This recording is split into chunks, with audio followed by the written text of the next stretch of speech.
అండి, నేను మీ Lakshmi. Welcome to భూమి కిచెన్. టుడే రెసిపీ ముద్దపప్పు చారు. మనందరికీ తెలుసు కదండి, కందిపప్పులో ప్రోటీన్, ఫైబర్స్ ఎక్కువగా ఉంటాయి. దాంతోపాటు ఇందులో కొలెస్ట్రాల్ చాలా తక్కువగా ఉంటుంది. దీన్ని డయాబెటీస్ వాళ్ళు కూడా హాయిగా తినవచ్చు.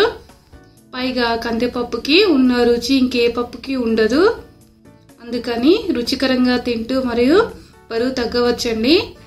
సో మనం ఈరోజు ఈ రెసిపీని ఎలా చేయాలో చూద్దాము. ముందుగా కావాల్సిన ఇంగ్రీడియంట్స్: కందిపప్పు, చింతపండు, ఆయిల్, ఇంగువ, పసుపు, కారం, ధనియా పౌడర్, ఆవాలు, జీలకర్ర, ఎండుమిర్చి, సాల్ట్, పచ్చిమిర్చి, వెల్లుల్లి, కరివేపాకు, కొత్తిమీర, ఆనియన్స్. ఇప్పుడు ప్రిపరేషన్ చూద్దామండి. ముందుగా 1 గ్లాస్ కందిపప్పును 2 టైమ్స్ వాష్ చేసుకొని ఇప్పుడు ఇందులో 2 గ్లాసుల వాటర్ని యాడ్ చేసుకోవాలి.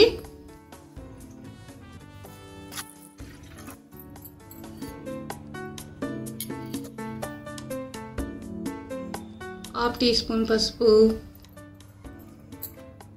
4-5 పచ్చిమిర్చీలను తుంచుకొని వేసుకోవాలి.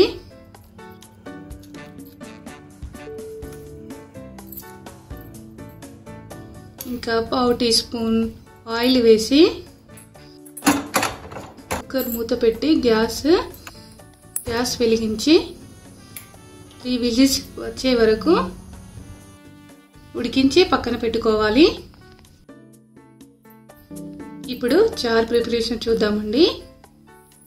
నేను ఇక్కడ ఒక పెద్ద నిమ్మకాయ సైజ్ అంతా చింతపండును తీసుకొని 2 టైమ్స్ వాష్ చేసుకొని పక్కన పెట్టుకున్నానండి.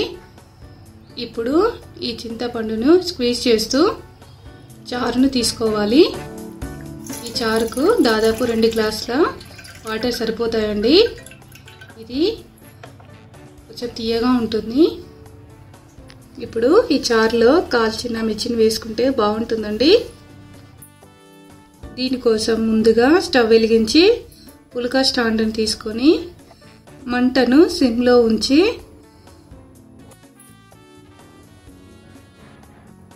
5 మిర్చీలను తీసుకొని వీటిని కాల్చుకోవాలండి.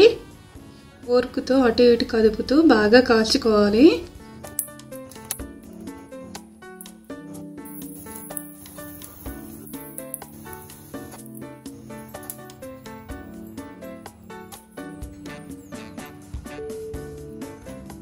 ఇప్పుడు వీటిని ఒక చిన్న గిన్నెలో వాటర్ తీసుకొని కడిగి చారులో వేసి బాగా కలుపుకోవాలి.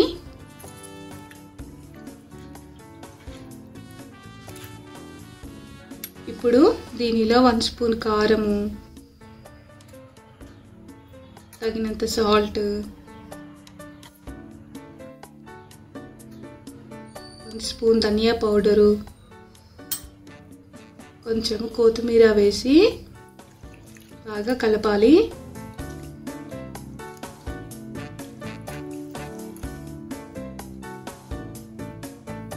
ఇప్పుడు దీనిలో కట్ చేసుకున్న ఆనియన్ వేసి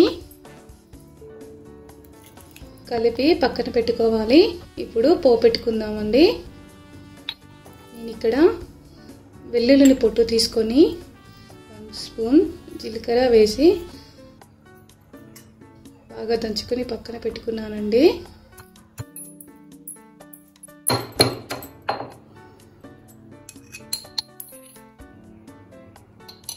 ఇప్పుడు కుక్కర్లో ప్రెషర్ మొత్తం పోయింది కదండి. దీన్ని తీసుకొని స్టవ్ వెలిగించి 2 స్పూన్స్ కారం, తగినంత సాల్ట్ వేసి ముందుగా దంచుకున్న 1 టీ స్పూన్ వెల్లుల్లిని వేసుకుని కలుపుకోవాలి.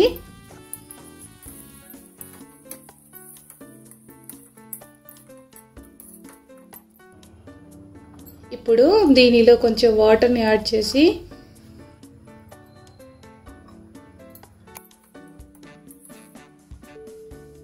కొత్తిమీర వేసి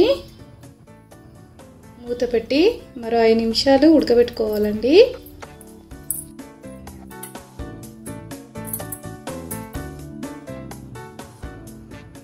ఇది ఉడికిన తర్వాత తీసి పక్కన పెట్టుకోవాలి.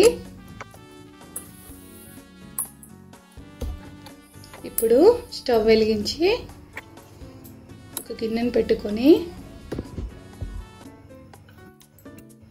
2½ టేబుల్ స్పూన్ ఆయిల్ వేసి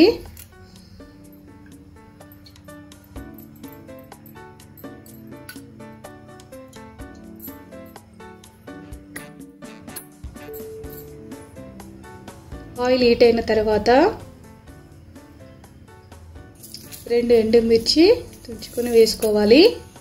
ఇప్పుడు 1/2 టీ స్పూన్ ఆవాలు, 1/2 టీ స్పూన్ జీలకర్ర వేసి వేగనివ్వాలి. దీనిలో కొంచెం కరివేపాకు వేసి వేగిన తర్వాత ఈ పోపును కొంచెం పప్పులో వేసుకోవాలి. ఇప్పుడు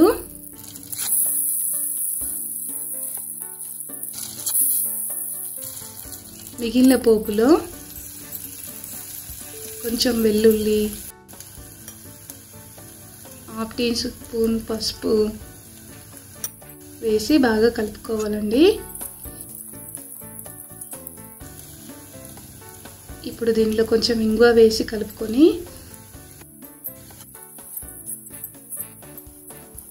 ముందుగా రెడీ చేసుకున్న చారును వేసి కలపాలి. అంతేనండి, ముద్దపప్పు చారు రెడీ